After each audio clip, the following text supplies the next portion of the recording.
Hello, in front of me I've got skate. In this video I'll show you how to perform laser flip.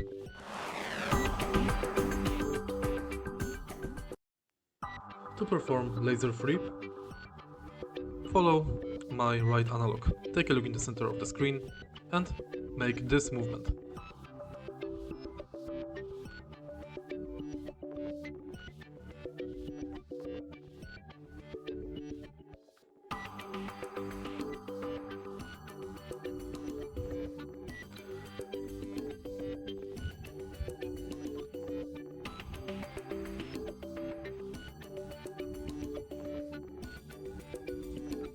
If you find this video helpful, please leave like, comment and subscribe.